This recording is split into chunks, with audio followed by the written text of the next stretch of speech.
All right, so that's a lot of meat there. It's a lot of waste.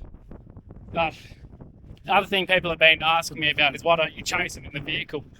And I do, I really don't like getting flat tyres. This rig here, she's a little bit more bush ready. You know, she keeps going, she's a bit dinged up, but she's a good car. She's got the MRFs on it, which are a really tough tyre here in Australia. They do stand up well to the scrub that we have here. It's not so much this stuff out in the saltbush country. It's when you get over, you find burnt spin effects and mulga stakes. They'll even drop a loader tyre, earth mover tyre. So you just got to be wary and take it steady. So yeah, Danny's just about caught up to me. Yeah, back on the job.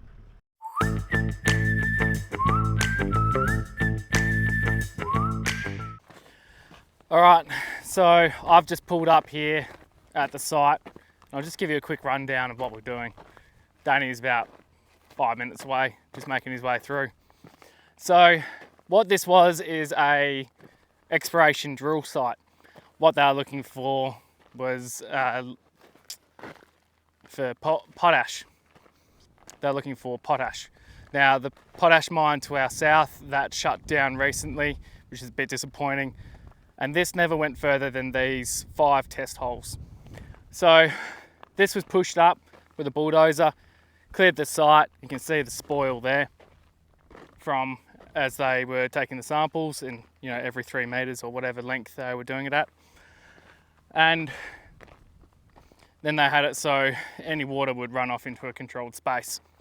Now what we've got to do is we've got to remove this little post and put the cap on under the ground, so saw it off below ground level, whack that cap on, and then Danny will come through and cross rip it. Now that's to help rejuvenate the site. We've got an adolescent tree here which is only going to be negatively impacted by us ripping it up now, but that's the way that it works for doing rehab sites. So I've got to take a couple of before photos, explain what I've done in terms of digging out this concrete cap and access, and then Danny will rip it. We'll take some post photos and move on to the next site. The Steiger is just the best machine for it because she burns just about no fuel compared to running a bulldozer back around here or taking the loader out here. Plus it's got the ripper box of a bulldozer on it, so it makes quick work of this. I'm gonna go grab some stuff, take my before photo, and we'll get into it. When Danny gets here, I'll give him his iced coffee while I mess around digging a hole. Because I got to shoot the camels, but he shot some camels last night and he took the back straps, came home, ate a whole back strap himself, and he saved the rest for tonight. So Jasmine was a little bit, disappointed because now she's put him on a, you're not getting sweets unless you share. So all good. I've got him back now. No, it's great. He's loving it at the moment. He'll take the rifle out and he'll go pop a camel if he comes across them, but he'll also whack a couple of roos. And we'll do a video at some stage because the girls have been bugging Danny to get him to, cook up a roo for him. He cooks it well. Right, time to grab some stuff and do some before photos. So we're not going to discuss the mine company's name, but what I'm using is a app called SpotCam to take the photos, and that's geo-referenced shots.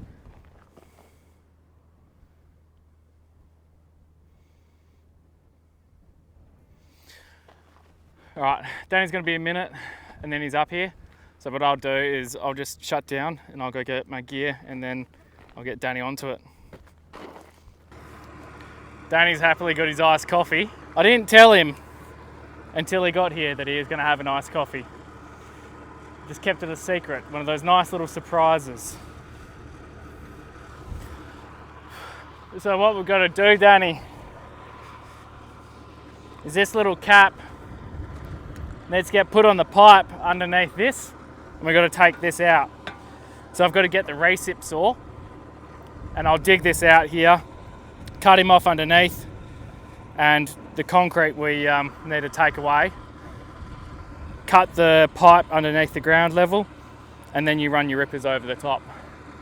So you just drive back up onto that ridge, rip forwards, rip along, and then they want it cross ripped, which, you know, it's sort of like you rip it that way, and then you come and rip it on the rip it on 45 degrees. Sort of like when we're having trash flow problems with seeding. Change the run line. So do you want to grab the recip and just take 5? You don't have a drink. I'll dig this.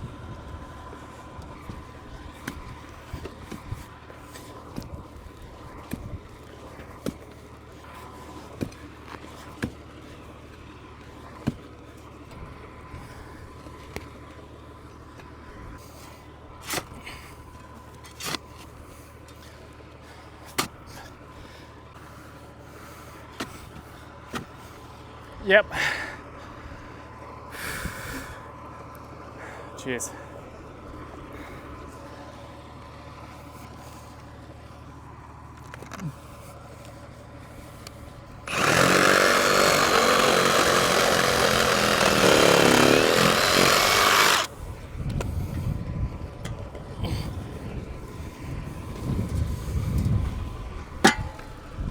All right, so you can see a 7-inch drill hole with a 50mm head of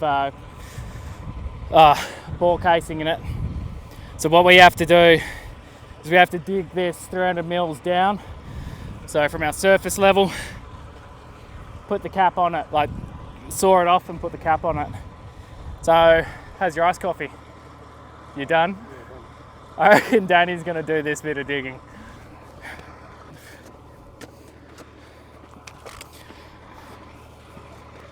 All right, so once Danny's dug that down, we'll saw it off, then we'll get the tractor ripping.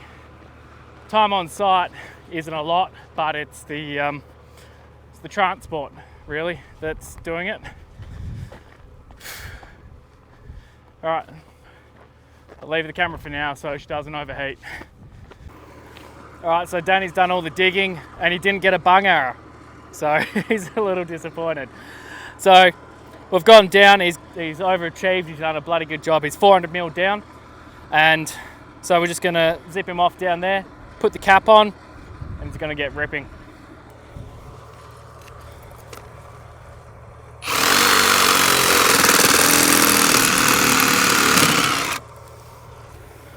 And 2-meter screens from the bottom, 115 million.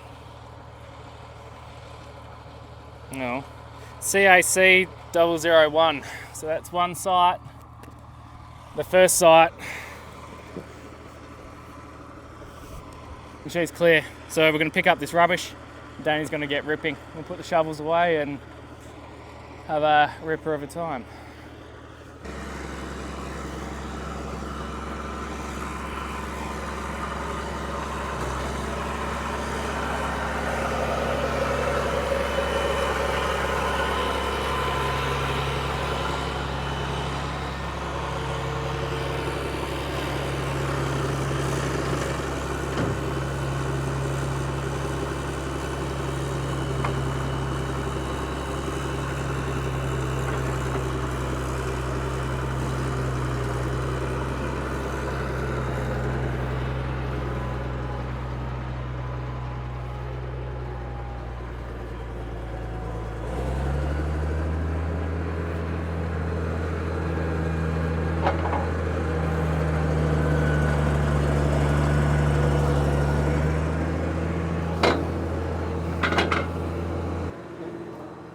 Just like the ripper home, the deep ripper. So start with it out of the ground, send her in. If you start to get stuck, lift her up a little bit. And we want to rip all the way to the edge of this track, because we'll be able to flatten that when we drive and use it as a, you know, access track.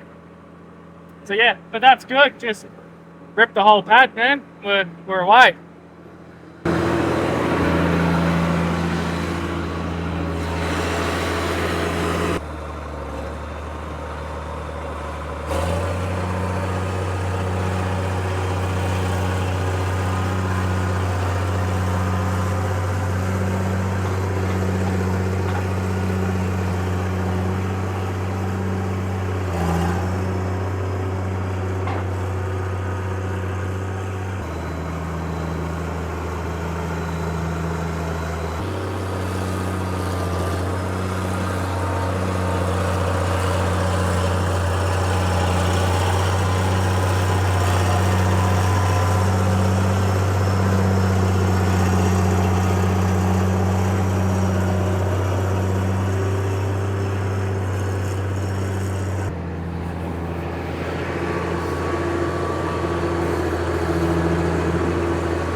All right, the microphone has gone flat. It's probably from the live stream stuff where she was running for a little while, and all the stuff I did on those camels earlier.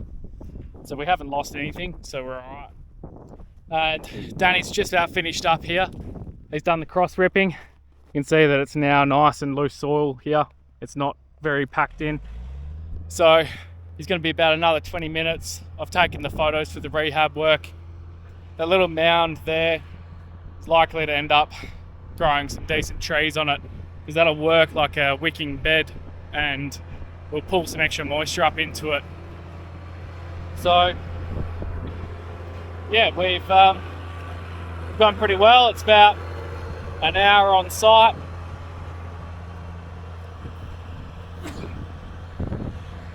Sorry. It's about an hour on site. Now the soil is interesting.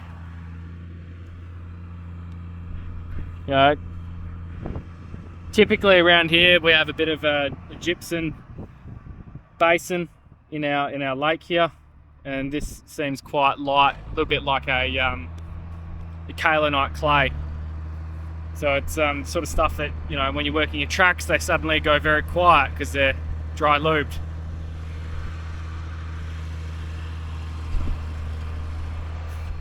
So once it's done here, we're going to move to, I guess, CA 002, which is only about 3 kilometres away.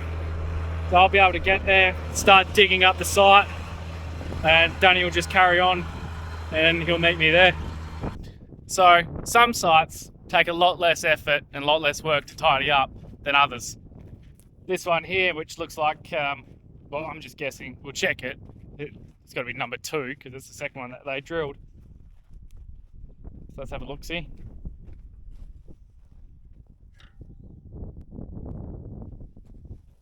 It's a little frustrating. Doesn't have its ID on it. They haven't got the texter mark on it, so oh well, that happens. So we're going to, I assume, they just push that in with the rig. No concrete. Not that I can see here.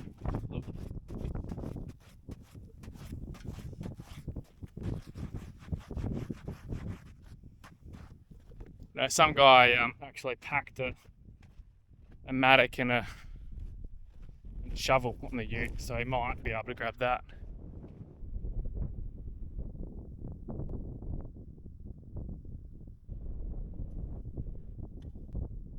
Let's overcome that challenge.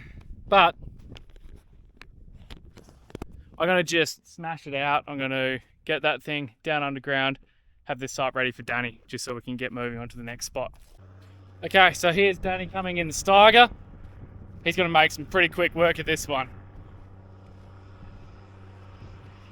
Actually, it doesn't look much different to the rest of the landscape out here already. But ripping it up will cover the spoil and, yeah, give it a chance to maybe grow some taller trees.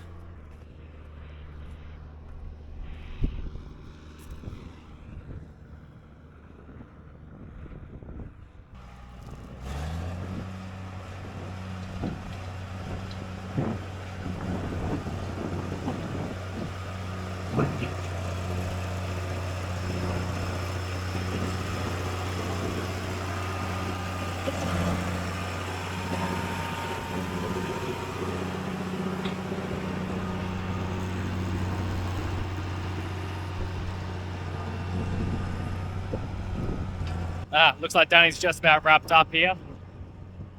It's looking all right. A little bit of rubble I might pick up. So I'll just take the site photo. I'll move the rubble and then we'll be on our way.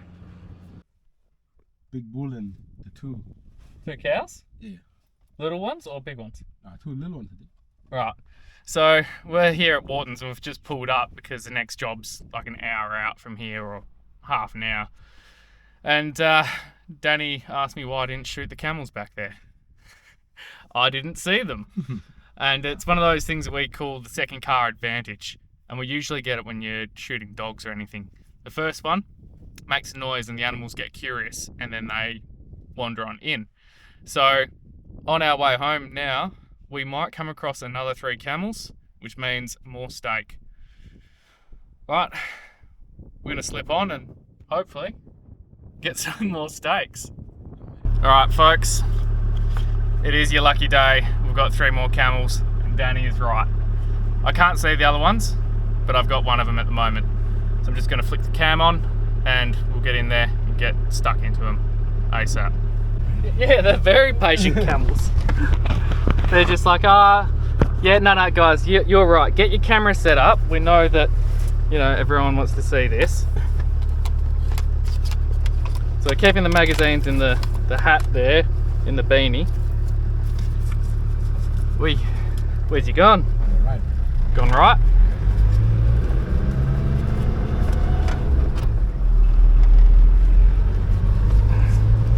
Very easier. Yeah, well, it's all out the right hand side.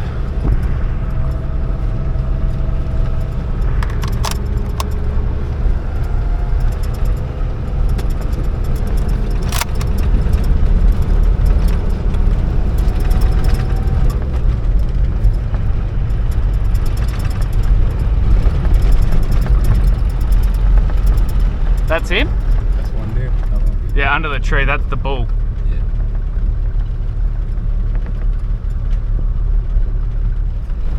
See that one? I reckon it's on the left. Oh, yeah. Alright, give us a second, Danny. I'm gonna bail out. I'm gonna go off the bonnet.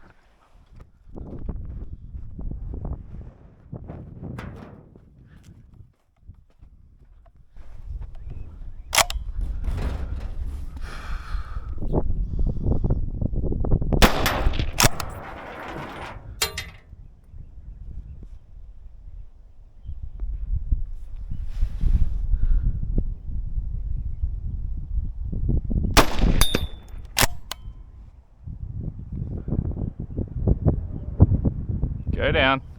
Thank you.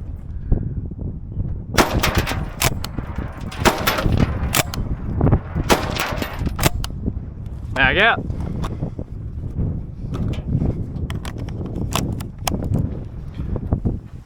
Oh, we'll drive after him, Danny. He's not going to go far, it's in his heart. Oh, a little bit of grinding on that gear.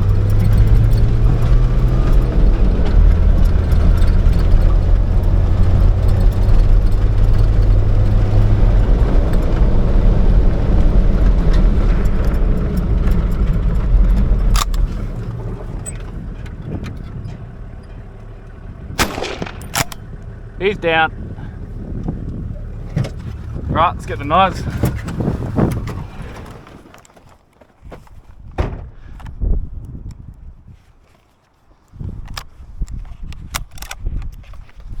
Clear.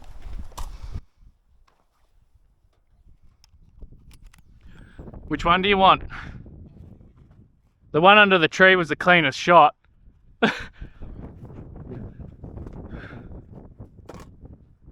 Now I put the knives, they're under the bags here.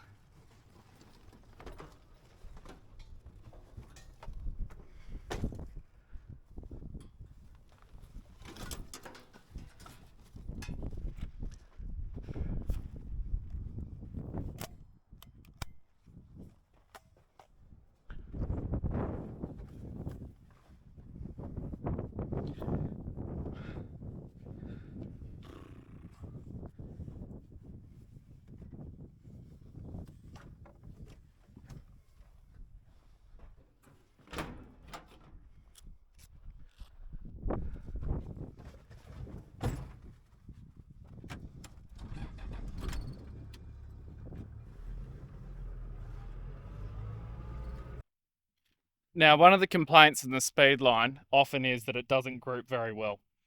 This guy was on the move and we dropped him. We've got the 3 rounds, 1 leading, and it looks like there's another 2, 1, 2 there. So he took 3 hits and he's down and out for the count. That's to do with the way that the rifle is bedded, and there's a method which I've been told by ASA, so Bastian actually worked out the method to correctly torque up the barrel bedding on the speed line. And I'm sure that he will do a video on that for those speedline owners out there, and that's on their channel, Australian Sporting Agencies. So, yeah, this fella's just going through that light stage of rigor. I don't actually think he's going to be really, really good. What do you think, Danny?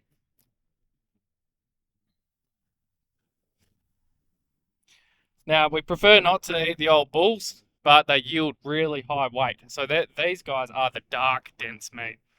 So I think Danny and I are just going to slip home and get a beer. I think we've got a consensus there. But those boys are dropped, and yeah, there's 3 less bull camels to worry about around the place. So yeah, that's good work. Game over for him.